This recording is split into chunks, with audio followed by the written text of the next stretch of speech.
Josué chapitre 1.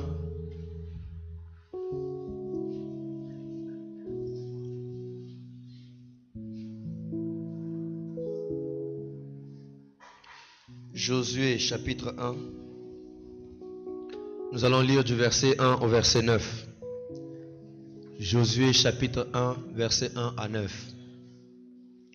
La Bible déclare ceci. Après la mort de Moïse, serviteur de l'Éternel, l'Éternel dit à Josué, fils de Nun, serviteur de Moïse, Moïse, mon serviteur, est mort.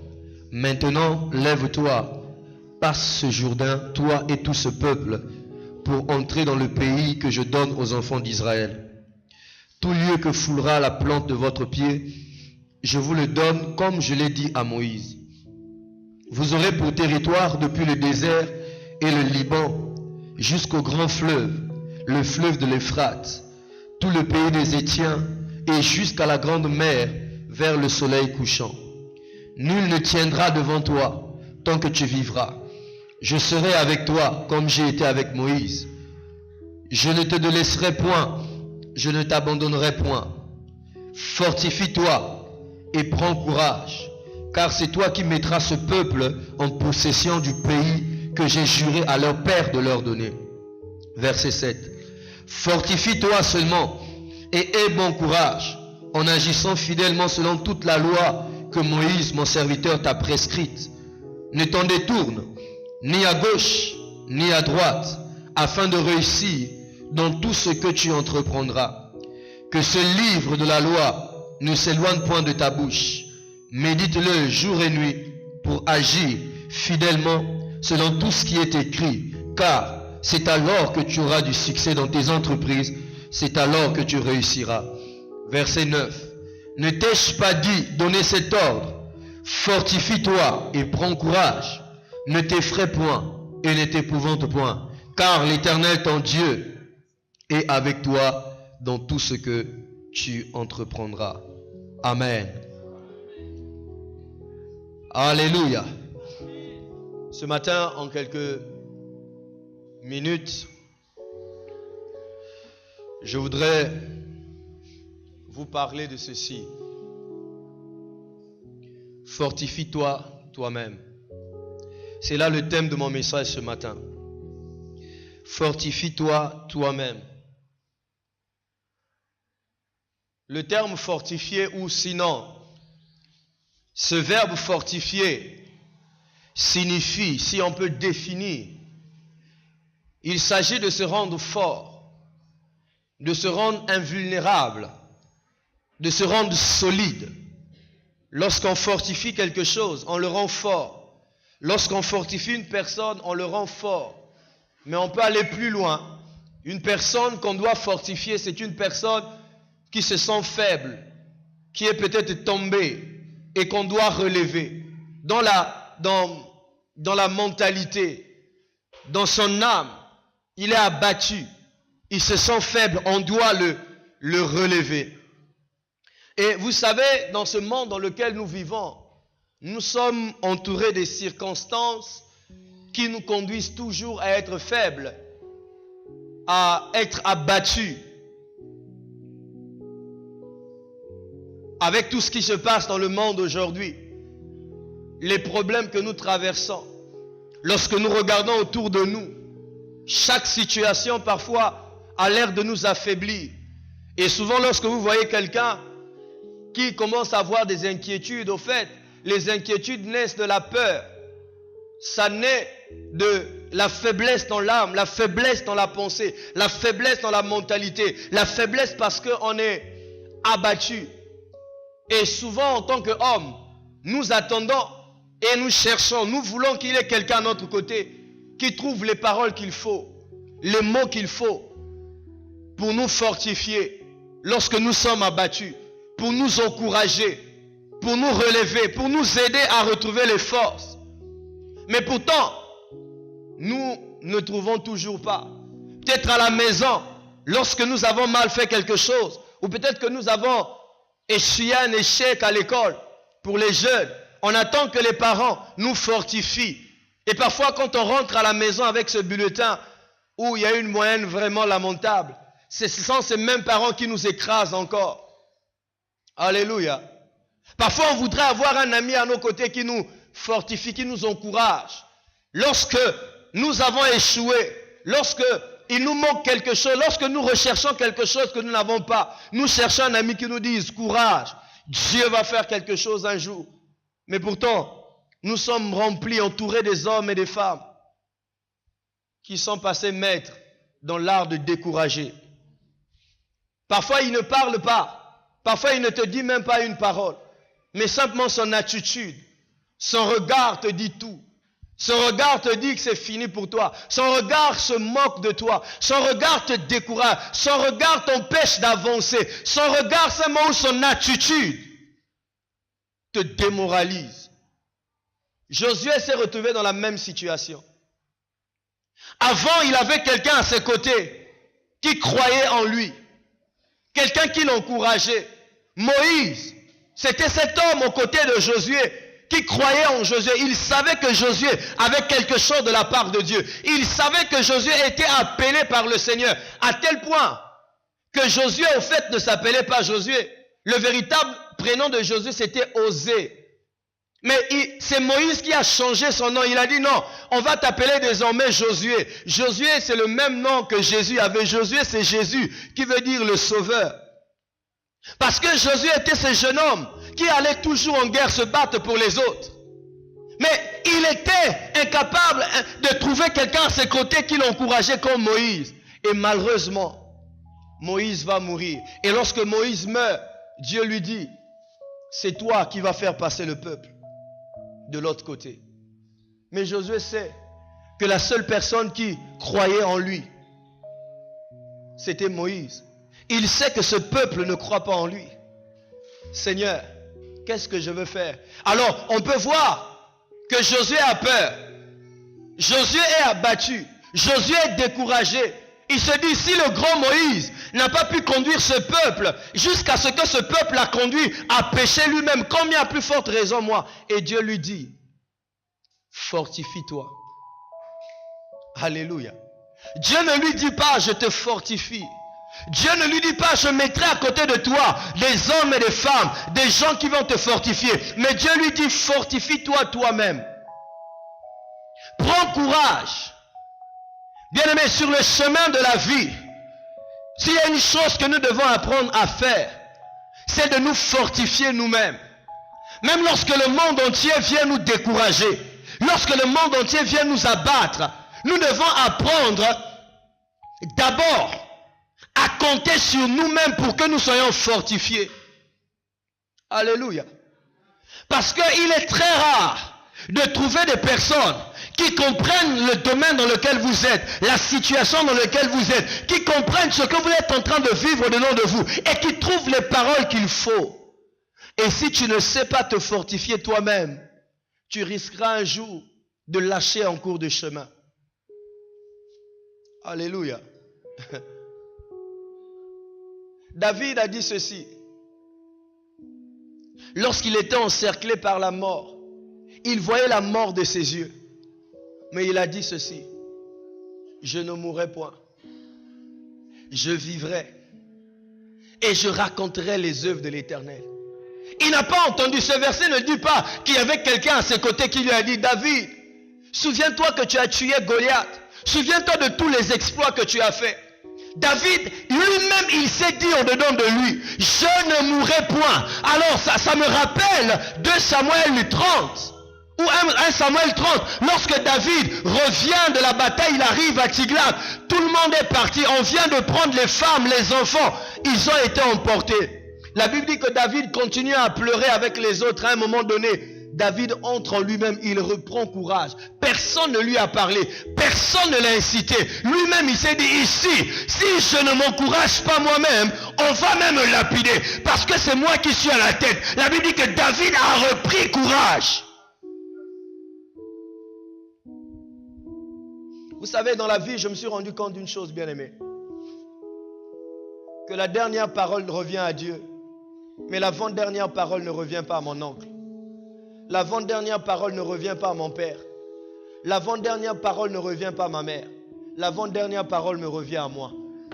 Les hommes peuvent tout dire. L'avant-dernière parole me revient à moi. Et c'est l'avant-dernière parole que je déclare sur moi-même qui déclenche la dernière parole que Dieu va déclarer sur ma vie. Apprends à te fortifier toi-même.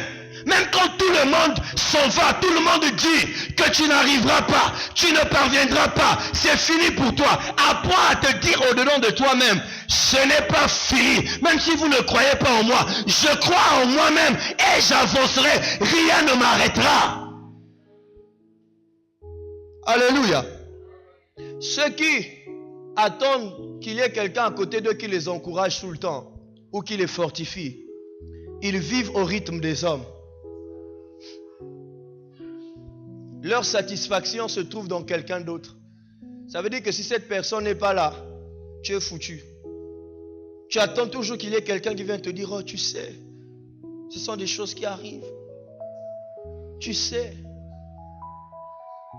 Dieu va te visiter. Ça veut dire que tu es en train de vivre aux dépens de ses pensées. Ce qui veut dire, puisque tu t'attends aux gens, le jour que cette personne est remplie des émotions ou des sentiments qui ne sont pas bons, il viendra te dire des choses qui vont te scandaliser. Ta vie dépend de tout ce qu'il vient de te dire. Et tu commences à marcher parce qu'on t'a dit ceci. Vous savez, l'homme sage a dit ceci, garde ton cœur plus que toute autre chose dans le monde. Il y a notre âme, qui est notre cœur, est tellement sensible, ne permet jamais que ton âme dépende des paroles de quelqu'un d'autre. Parce que les gens eux-mêmes parfois dépendent des sentiments. Et si ce jour-là il a mal dormi, tu te réveilles, il vient, il n'a rien à te dire et tu es foutu. Apprends à te fortifier toi-même. À parler dans ton cœur, comme David se trouvait ce jour-là, il manquait de tout, il s'est arrêté, il a dit non, je sais que l'Éternel est mon berger, je ne manquerai de rien, il me fait reposer dans les verts pâturages, quand je marche sur la vallée de l'homme de la mort, il est là à mes côtés, je ne crains rien. N'attends pas que quelqu'un vienne te dire, oh ne crains pas, tu sais, non. Toi-même d'abord, Dieu te dit, fortifie-toi toi-même. Parce que notre fortification ne vient pas toujours de l'extérieur, ni même de Dieu. Je suis étonné que Dieu dise à Josué, fortifie-toi. Il pouvait lui dire, Josué, écoute, regarde, je te donne l'épreuve. Comme il a fait avec Moïse. Il lui a transformé le serpent, le bâton en serpent. Regarde la preuve que je suis avec toi. Mets ta main dans ton habit. Il sort, c'est la lèpre. Il dit, ah, non, quand je vois ces miracles-là. Mais à Josué, il lui dit, non. Fortifie-toi toi-même. Parce qu'il y a des choses au-dedans de toi. Il y a des paroles qui sont au-dedans de toi, qui peuvent te permettre de te relever toi-même et de continuer ta marche. N'attends pas qu'il y ait toujours quelqu'un. Fortifie-toi toi-même. Alléluia. Bien-aimé, je vais te dire une chose. Quand tu vas apprendre à te fortifier toi-même, tu vas te rendre compte que les gens te trouveront bizarre. Hein? Les gens te trouveront bizarre. Surtout ceux qui vont chercher toujours à te décourager.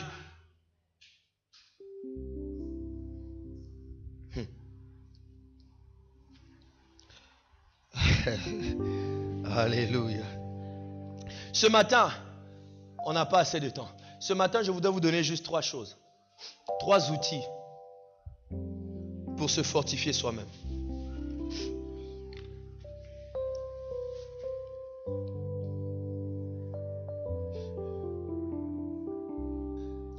Trois outils.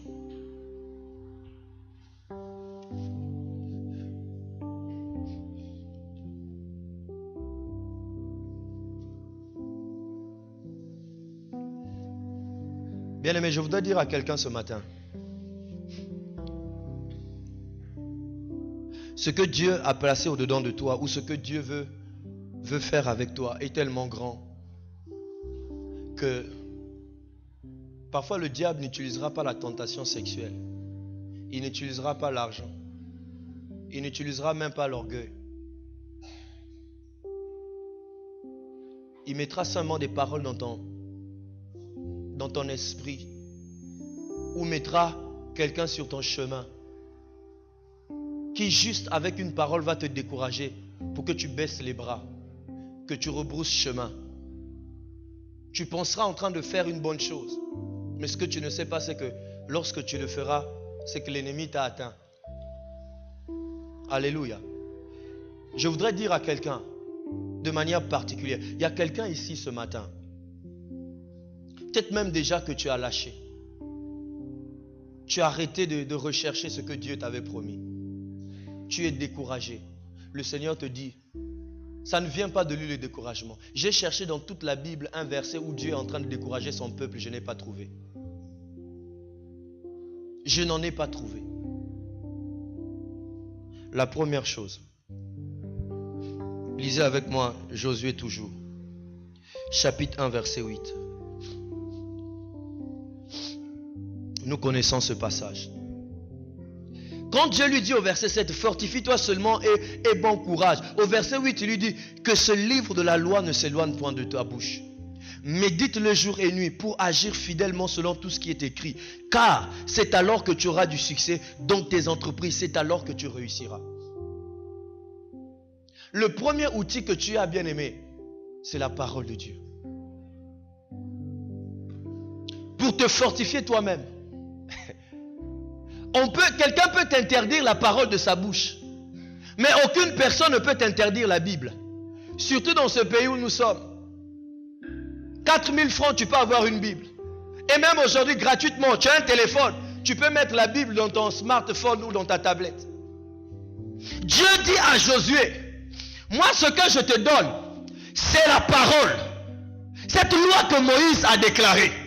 Médite-la jour et nuit. Je pense vous l'avoir déjà dit. Le mot méditer, donc Dieu est en train de dire à Josué, si ce n'est pas le mot ouvrir la Bible et puis commencer à lire et méditer, non. Dieu est en train de lui dire que ce livre de la loi ne se loigne pas de ta bouche. C'est-à-dire, le mot utilisé, c'est le mot soliloquer, c'est-à-dire se parler à soi-même. Tu prends cette parole, pendant que tu marches tout le long de la journée, ça est là dans ton esprit. Tu la médites et tu la parles. Tu le parles à toi-même. Tu es en train de te le dire. Tu l'utilises pour toi-même. Tu puises dans la parole de Dieu et tu te parles à toi-même. Tu as une ressource intarissable que personne qui ne dépend pas des émotions. Vous savez, ce qui est merveilleux, c'est que Dieu est tellement bon qu'il a pris sa parole, il l'a mis dans un livre. À tel point que même lorsque Dieu est fâché contre toi, tu peux aller quand même ouvrir sa Bible et lire qu'il est lent à la colère, riche en bonté. Et tu dis, Seigneur, souviens-toi de ta parole. Alléluia. Parce que la Bible n'a pas de sentiments. Tu ne viendras pas un jour et puis ta Bible te dit, aujourd'hui tu ne vas pas me lire, aujourd'hui tu ne vas pas m'ouvrir. Elle est disponible à chaque instant. C'est une ressource intarissable. Prends-la chaque instant, tu la lis et tu la gardes dans ton esprit. Tout instant, lorsque tu sens que ton âme commence à être touchée, va au-dedans de toi, va puiser dans cette parole, remonte là dans ton esprit et dis-le à ta chair, dis-le à ton âme, que ton âme écoute ce qui est écrit dans la parole de Dieu. Mais le problème aujourd'hui, c'est que les chrétiens que nous sommes, nous avons abandonné ça. Nous avons abandonné notre Bible. Si je puis faire un test ce matin, qui a médité cette semaine? Qui a médité il y a 3 jours? Qui a médité ce matin? Comment veux-tu que tu puisses te fortifier toi-même quand tu n'as pas la parole qui va te fortifier toi-même? Lorsque tu n'as pas d'outils. Parce que tu utilises la parole seulement lorsque tu la connais, lorsque tu l'as gardée, lorsque tu l'as déjà méditée. Mais quand tu ne la connais pas, tu ne sauras pas comment l'utiliser. Alléluia. Voilà pourquoi, bien-aimé, il faut lire, étudier, méditer, comme on a vu le mercredi, mémoriser et pratiquer la parole. Alléluia. Chaque fois que je lis la Bible, aucune situation ne tient devant la parole de Dieu. Aucune situation, aucun sentiment, aucune émotion, aucun découragement ne tient devant la parole de Dieu. Parce que la parole de Dieu, elle est puissante. Quand tu l'as lue et qu'elle est rentrée dans ton esprit. Si ton problème reste comme ça, c'est que toi-même tu t'attaches à ça. Alléluia. Ouvre ta Bible. Il dit que ce livre de la loi ne s'éloigne point de ta bouche.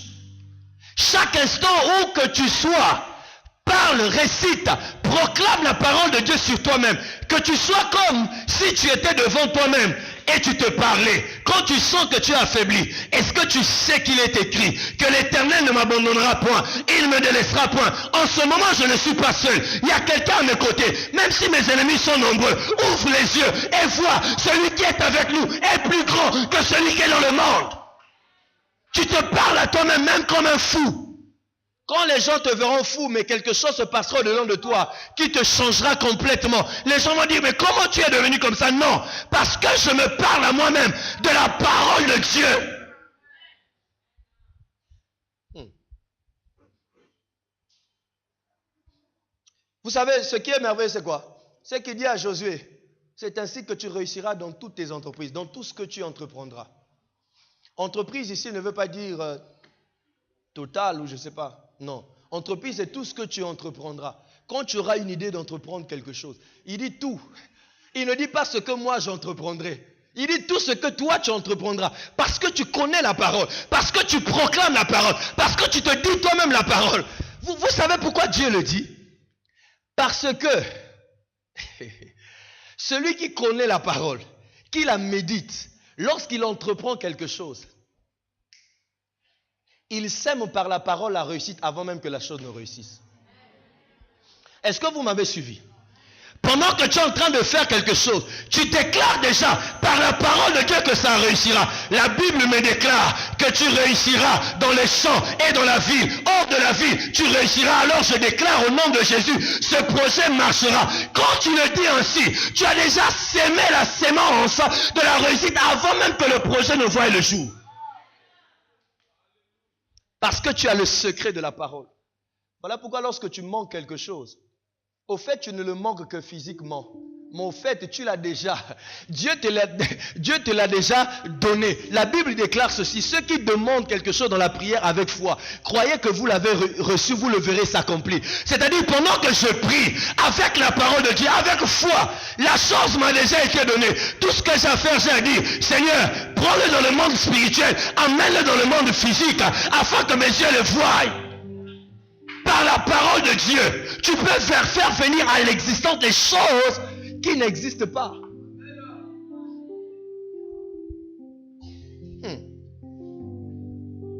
Alléluia. Et par la parole de Dieu, tu peux créer la joie au-dedans de toi lorsqu'il y a la tristesse. Tu peux créer la paix au-dedans de toi lorsque tu sens que tu es abattu. Tu peux créer des attitudes parce que la Bible déclare que ces choses sont le fruit de l'esprit. Et l'esprit de Dieu, c'est la parole. Et quand tu lis la parole, tu la déclares. Elle produit en toi ce qu'elle-même est.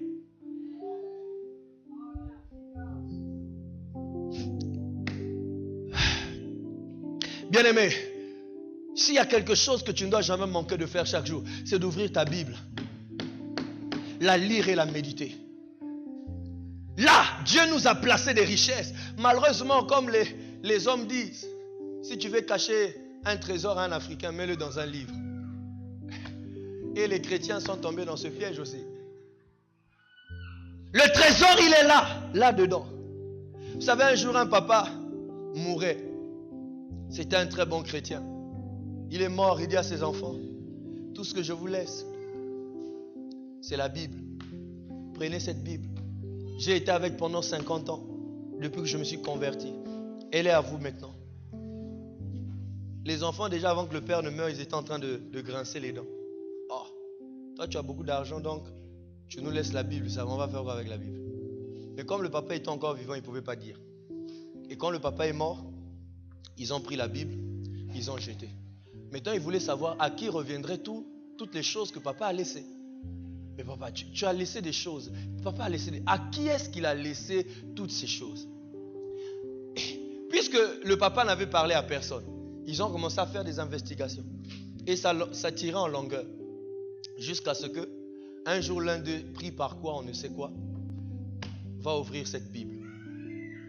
Lorsqu'il ouvre la Bible, au fait, le papa avait placé à l'intérieur son testament, qui leur léguait tous ses biens. Ils avaient cherché partout, alors que c'était là dans la Bible. Parfois, tu cherches la consolation dans la musique mondaine. Les chrétiens qui font semblant que non, moi j'écoute ça parce que ça conseille.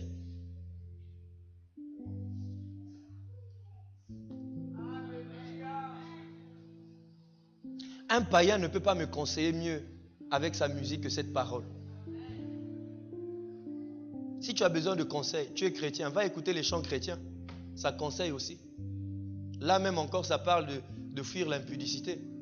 Mais quand tu vas écouter les gens qui te chantent à longueur de journée, c'est une copine dehors. Tu dis que ça te conseille. Tu n'as encore rien compris, mon frère, ma soeur. Alléluia. Premier outil, la parole de Dieu. Deuxième outil. Alléluia. Lisez avec moi Psaume. Psaume chapitre 42.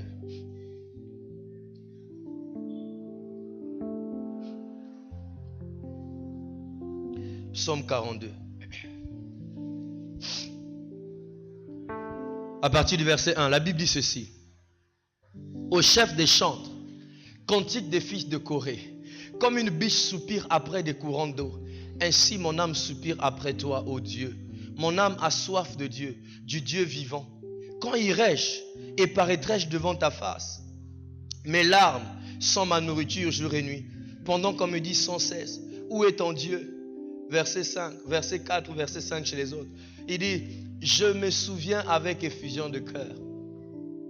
Je me souviens avec effusion de cœur, quand je marchais entouré de la foule et que je m'avançais à sa tête vers la maison de Dieu, au milieu des cris et des louanges, des actions de grâce d'une multitude en fête. Il pose la question à son âme, pourquoi t'as battu au-dedans de moi, mon âme? Pourquoi gémis-tu au-dedans de moi? Espère en Dieu, car je louerai encore, il est mon salut et mon Dieu. Le deuxième outil, bien-aimé, ce sont les exploits passés. Les fils de Corée, se trouvant dans une situation, ils ont commencé à pleurer. Seigneur, regarde, on se moque de nous. La nuit, nous pleurons. Mais il dit, pendant qu'il est en train de se lamenter, il dit, je me souviens, il y a beaucoup d'années, parce que Dieu nous avait visités. Parce que Dieu nous avait touchés. Parce que Dieu nous avait accordé un miracle. J'étais en train de monter avec le peuple au temple. Nous étions en train de le célébrer pour la victoire qu'il venait d'accomplir. Si le même Dieu a agi pour moi hier, est-ce qu'il ne peut pas faire aujourd'hui? Alors mon âme, pourquoi est-ce que tu es en train de t'abattre alors que tu as une ressource dans le passé où tu as vu Dieu faire? Le même Dieu est encore vivant aujourd'hui. Regarde dans ton passé, bien-aimé. Est-ce qu'il y a-t-il des chances que Dieu t'a données? Est-ce qu'il y a-t-il des exploits que tu as vécu avec Dieu?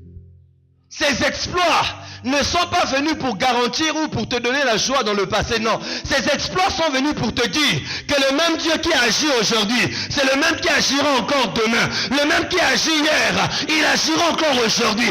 Alors continue à espérer, car tu le loueras encore. Tu n'as pas encore fini. Je vais dire à quelqu'un, tu n'as pas encore fini de le louer. Ta louange n'est pas encore finie. Parce que le même Dieu, il n'est jamais satisfait. Alléluia. Parce qu'il cherche la louange. Il permettra encore, de la même manière qu'il t'a visité hier, il te visitera encore aujourd'hui dans la situation que tu as. Dans l'attente que tu as. Regarde dans ton passé, bien-aimé. Souvent, vous savez, nous oublions facilement notre passé parce que nous nous disons que ce que Dieu a fait, ce n'est pas lui qui l'a fait. Quand Dieu t'a ouvert une porte, tu as eu un boulot. Tu penses, parce que tu es allé à l'école, parce que tu es intelligent, parce que tu as réussi un entretien, tu oublies que c'est Dieu qui t'a ouvert une porte. Et lorsque tu te trouves devant une autre situation, parce que tu n'as pas su que c'est Dieu qui t'a aidé là, comment tu sauras qu'aujourd'hui aussi il va t'aider? Tu l'as oublié hier. Alléluia. Mais celui qui sait Vous savez, quelqu'un m'a raconté une histoire. Malheureusement, cette personne n'est pas chrétienne. Dieu fait des choses. Parfois, nous ne nous rendons pas compte. Ce frère m'a dit un jour, il m'a dit, pasteur, tu sais comment j'ai eu l'emploi où j'étais? J'ai dit, comment? Il me dit, j'étais à Brazza. Ce jour-là, j'avais 45 000 francs dans la poche. Et je suis allé avec des amis pour prendre un pot. Pendant qu'on était en train de prendre ce pot, je reçois un coup de fil. On me dit, monsieur, c'est un tel, oui. Il dit, on vous attend demain. C'était vendredi. Il dit, on vous attend demain samedi à 8h à Pointe-Noire. Il regarde dans ses poches, il lui restait que 40 000. Il dit, waouh, comment je vais faire? Il rentre chez lui à la maison, il dit à ses parents, je pars à Pointe-Noire ce matin, aujourd'hui, cet après-midi. Il a pris son sac, il arrive à l'aéroport, chercher un billet, il n'avait que 40 000. Vous savez que lorsque vous arrivez pour avoir un vol tard, le montant est plus élevé. Et il arrive, il dit au gars, écoutez, je viens de prendre le taxi chez moi jusqu'ici, donc j'ai moins de 40 000. C'est tout ce que j'ai. Les jeunes hommes qui vendent les billets lui disent, écoute, on peut t'avoir un billet, mais essaie un peu d'ajouter. Il dit, c'est tout ce que j'ai. On le met à côté parce qu'il y avait un autre gars là qui dit, écoutez, moi je vous donne 70 000 pour avoir ce billet. Le frère est resté, le monsieur est resté juste là à l'aéroport, ne sachant que faire. Et puis bizarrement, le même jeune homme revient à côté de lui. Il dit, mon frère, vraiment je sais pas, on m'a proposé 70 000, mais c'est à toi que je donne le billet. Il a pris le billet. Mais pourtant il lui dit, mais le seul problème, c'est que ce billet est un billet de quelqu'un qui est de 3e âge. Moi, tout ce que je vais faire, je te vends le billet à ce prix.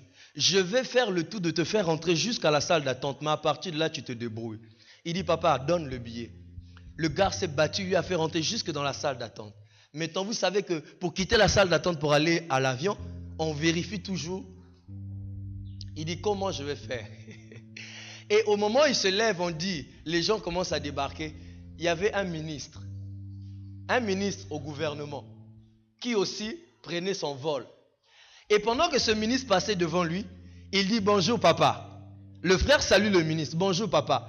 Le ministre se retourne, oh, mon fils, ça va? La personne qui était à la porte voit que ce frère est en train de saluer le ministre. Et quand le ministre vient, on ne contrôle pas le ministre. Le frère vient derrière, on le laisse pas. On le laisse passer. Et c'est comme ça qu'il arrive à Pointe-Noire. Le lendemain, à 6h du matin, il se pointe. Et quand le directeur arrive, le directeur voit, ah, on a dit 8h, tu es déjà là à 6h. Il a décroché l'emploi. Mais comme je vous ai dit au début, malheureusement, on ne reconnaît pas que c'est Dieu qui a fait là. Si on reconnaît que c'est Dieu qui nous a ouvert cette porte, aussi petite soit-elle, le jour qu'une autre situation nous arrive, on a un outil, bien-aimé. On a un outil là, à côté de nous, qui nous dit non, Dieu fera. Vous savez, chaque jour quand je dors, je me réveille, je regarde mon fils, j'ai un miracle qui dort à mes côtés. À tel point que quand j'ai un problème, je le regarde seulement. Je sais que si Dieu m'a donné ce miracle-là, il y a un autre miracle qu'il me donnera. Parce qu'il sait que si je l'ai loué ici, je l'ai reconnu ici, je le reconnaîtrai encore là. Alors je prends cet outil, je l'utilise pour la prochaine situation qui vient devant. Corée a dit, je me souviens avec effusion du cœur. Bien-aimé, souviens-toi de ce que Dieu a fait dans le passé. Souviens-toi, l'une des choses que tu dois oublier de ton passé, c'est toutes les erreurs que tu as faites. Dieu les a effacées, Dieu les a oubliées, mais ce que Dieu a fait là avant, ne les oublie jamais. Alléluia. Troisième outil.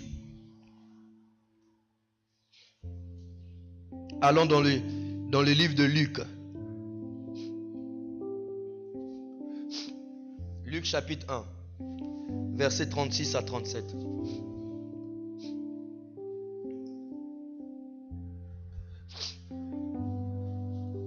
Luc chapitre 1, verset 36 à 37. La Bible dit ceci. Voici, ça c'est Dieu qui parle. On peut commencer au verset 35. L'ange lui répondit, le Saint-Esprit. Bon, on prend le verset 34 pour comprendre mieux. Marie dit à l'ange, comment cela se fera-t-il puisque je ne connais point d'homme?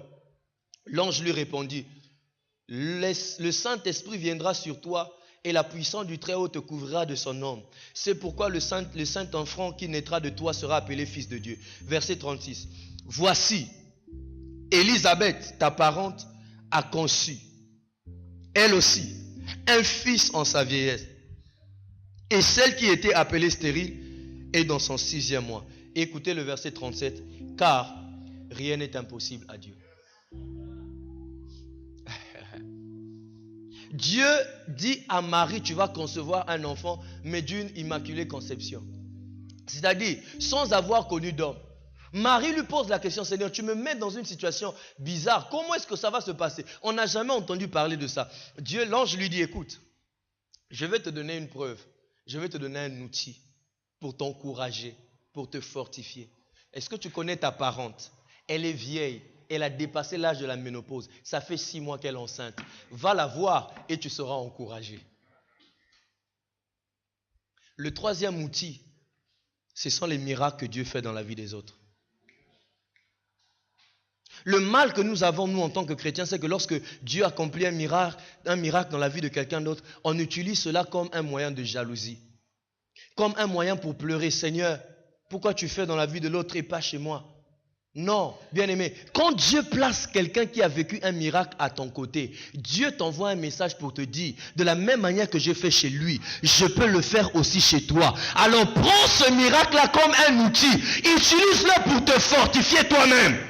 Et chaque fois que tu le regardes, dis-lui, aïe, aïe, aïe, aïe, quand je vois ce que Dieu a fait avec toi, je sais que Dieu le fera avec moi. Parce que tu es un homme de la même nature que moi. Tu es aussi un homme comme moi. Tu marches comme moi. Tu as 2 pieds comme moi. Tu es chrétien comme moi. S'il t'a visité, il le visitera aussi. Ne commence pas à être jaloux. Quand tu vois l'autre avec quelque chose, ah Seigneur, tu commences même à ne plus le parler. Vous là, vous êtes bien. C'est vous que Dieu avait visité. Non! Fais comme Marie. Va le voir. Va le voir et dis-lui, oh, Dieu m'a dit qu'il t'a visité. Je suis venu te voir pour me fortifier. Dis-moi un peu comment tu as fait. Comment tu as prié. Comment tu as lu la Bible. Comment tu as fait afin que je sois fortifié. Alléluia. Un jour, j'étais en train de causer avec une femme qui n'avait pas d'enfant. Et puis, une sœur est venue, c'était pas ici, hein. Une sœur, je causais avec une femme qui était enceinte. Et puis une sœur qui est venue, elle n'avait pas d'enfant. Lorsqu'elle vient, vous savez, je suis très observateur. En un clin d'œil, j'ai regardé ses yeux. J'ai pu sentir celle qui venait avec joie. Dès qu'elle arrive, parce que la sœur qui était enceinte, c'était pas vraiment vu, mais par le visage qui avait changé, tu pouvais savoir. Et comme les femmes savent, dès qu'elle s'approchait avec joie pour me saluer, mais dès qu'elle a constaté que l'autre était enceinte, j'ai senti son visage changer. Ça m'a fait mal. Ça m'a fait mal. Ce que tu dois faire, bien-aimé, si tu n'as pas d'enfant, quand tu vois les enfants, ne laisse pas la colère naître en toi. Prends-les dans tes bras comme si c'était tes enfants. Tu vois quelqu'un enceinte, loue le Seigneur avec elle. Bénis Dieu avec elle. Glorifie Dieu avec elle. Et quand le jour viendra, tu ne comprendras pas Ebanda Indenini. Tu ne comprendras pas. Et tu vas commencer à constater que on dirait que mon corps là, c'est bizarre. Parce que chaque fois que tu es en train de tenir les enfants, Dieu est en train de voir avec quelle attitude. Parfois Dieu te préparait aussi. Il savait que toi on dit qu'avec les enfants, tu n'es pas encore prêt ou prête à gérer les enfants. Il voit ton attitude face aux enfants. Et quand tu manifestes de la joie, Dieu dit non, dans le ciel, il faut que je lui donne. Alléluia. Regarde quelqu'un qui a et prends ça comme un outil pour te fortifier chaque jour. Même dans ta prière, ce n'est pas un péché de dire, oh Seigneur, je sais que de la même manière que tu as fait dans la vie d'un tel, tu le feras aussi dans ma vie. Même si les gens se moquent de moi aujourd'hui, même si les gens disent ceci, mais puisque je vois devant moi des miracles, je sais qu'un jour tu le feras aussi au-dedans de moi. Dis-le, comme Marie a fait. Va voir cette personne, regarde la personne, cause avec la personne. Et tu ne sais pas, parfois il y a des onctions qui se transmettent sans que même tu aies prié, pendant que tu es en train de parler avec lui. Comme avec Marie, la Bible dit que dès que Marie est rentrée dans la maison d'Élisabeth, Jean-Baptiste dans le ventre a tressailli parce que il avait senti, écoutez, Marie dit ceci. Dès que tu es rentré, j'ai senti la mère de mon Seigneur, mon fils a tressailli. Pourtant, l'ange venait de lui parler. Donc, elle n'était pas encore enceinte. Mais l'enfant dans le ventre tressaillit à cause du Seigneur. Waouh! C'était là avant d'être là. C'était vu avant d'être vu. C'était pressenti avant d'être pressenti. Voilà pourquoi lorsque Dieu t'a déjà dit, tu n'as pas besoin de voir cela pour que tu te dises que la chose est déjà faite. Ça est déjà là avant même que les gens ne voient. Regarde, va vers la personne. Tu ne sais pas ce qui se transmet. La personne a la parole. La personne avait déjà reçu quelque chose. Mais toi, tu te dis, comme Marie, il n'y a encore rien dans mon ventre. Mais tu ne sais pas que dans les autres, quelque chose déjà se passe te concernant. Voilà pourquoi, bien-aimé, souvent Dieu montre des choses, nous montre des choses avant que cela n'arrive. Quand Dieu t'a montré la chose, tu sens que même ton corps est en train de le sentir. Mais pourtant, il n'y a rien. Dis-toi, oui, même si mon corps ne voit rien, mais je sens que quelque chose est en train de bouger dans cette direction. Et je le crois. Je sens que Dieu est en train de bouger dans cette direction. Je vois et je le saisis. Je le saisis. Parce que tu as vu en quelqu'un ce que Dieu a fait. Tu te dis, waouh, je sais que le même Dieu le fera sur moi.